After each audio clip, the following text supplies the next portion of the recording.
Estamos de volta com Conexões de hoje, que conversa um pouco com o Fernando, que é servidor administrativo da UFG, a respeito da greve dos servidores, que foi deflagrada no dia 17 de março.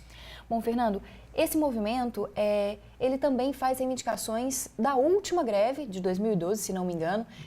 Não foram cumpridas essas reivindicações, o governo prometeu e não cumpriu, por isso vocês retomaram o movimento agora nesse ano de 2014?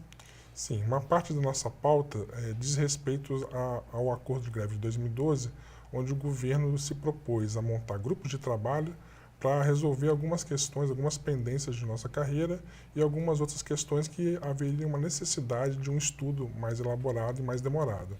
Porém, o governo ele manteve, desde o final da greve de 2012, essas reuniões num ritmo muito lento, né?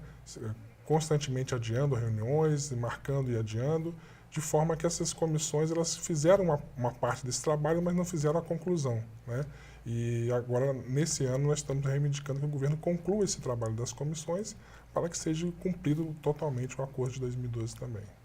Bom, Fernando, as greves dos servidores têm sido recorrentes nos últimos anos. Quem estudou na Universidade Federal ou que trabalha aqui vê com muita frequência a greve, a paralisação dos servidores. Por que isso tem acontecido? Por que a greve tem sido tão recorrente? O diálogo com o governo tem sido difícil, por isso vocês veem a greve como uma saída para tentar alcançar essas reivindicações? Bom, Camila, de fato essas greves são recorrentes no serviço público de uma maneira geral e não é diferente nas universidades para os trabalhadores das universidades.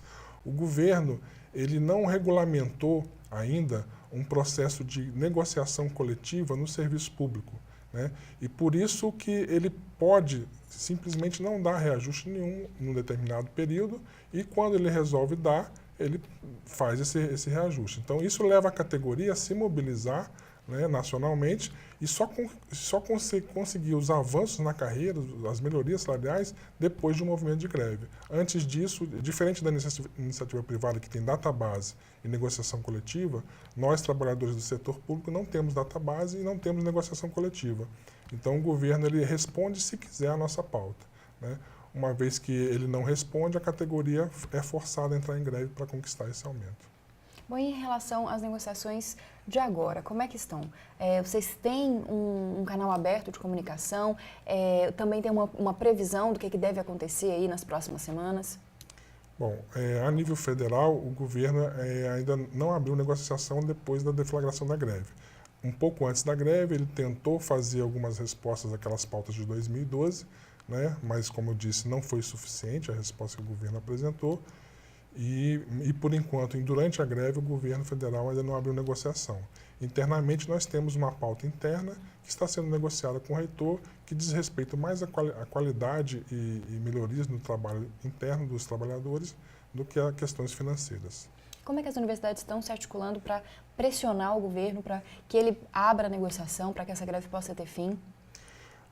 As entidades nacionais têm promovido atos, né, principalmente atos de rua, movimentos, caravanas a Brasília, manifestações públicas e também buscando apoio de parlamentares, né? Tradicionalmente são dessa forma que nós conseguimos romper essa intransigência do governo e abrir um canal de negociação. Uma das pautas diz respeito também à questão de concursos públicos para mais servidores. A situação hoje é complicada no serviço público das universidades, falta profissional para atender a esses serviços, atender a essas unidades? Sim, falta um número bem razoável de profissionais em todas as universidades, né? E hoje a gente vê que o nível de terceirização dentro das universidades tem aumentado e nós somos contra esse processo de terceirização porque nós entendemos que a qualidade do ensino, do trabalho de ensino, pesquisa e extensão está diretamente vinculado a uma contratação de um funcionário efetivo para a universidade. Como é que funcionam essas terceirizações? Elas estão em todos os órgãos? Isso é geral nas universidades brasileiras?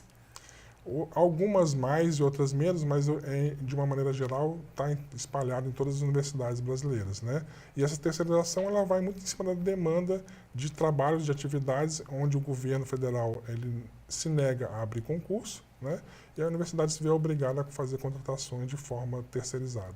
Quando foi o último concurso aqui na UFG?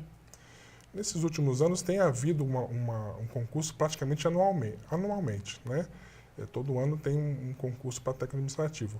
Porém, as vagas que são abertas são muito poucas. Elas basicamente são a reposição daqueles que estão se aposentando.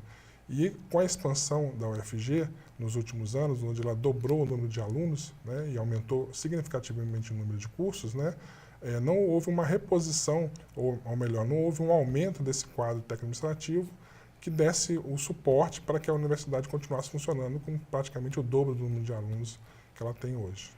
Existe possibilidade hoje de concursos internos, de servidores que às vezes têm uma graduação, uma pós-graduação, querem melhorar a carreira e às vezes até fazem outro concurso, deixam a universidade, que eles possam ser absorvidos, ser remanejados dentro da própria universidade? Então, Camila, hoje isso não é possível, mas existe faz parte da nossa pauta nacional, existe projeto de lei no Congresso que permitiria a ascensão funcional através do concurso interno. Então, é uma reivindicação, sim, da categoria, porque isso permite uma evolução do profissional na carreira, assim como acontece na iniciativa privada. E vocês hoje não têm essa evolução, vocês não sentem essa evolução? Às vezes vocês entram com um salário razoavelmente bom para as condições financeiras do Brasil, mas depois isso estagna? Isso, nosso salário hoje é dentro do mesmo nível de carreira. Nós buscamos algumas compensações em relação a isso, como incentivos à qualificação, que desde do plano salarial de 2007, o novo plano salarial que nós conquistamos em 2007, nos permite um incentivo à qualificação. Mas a pessoa continua no nível que ela ingressou no serviço público, ela não muda de nível médio para nível superior, mas ela passou a receber um adicional referente ao incentivo, que é um incentivo a quando ela se qualifica com graduação, especialização, mestrado, doutorado. Ok.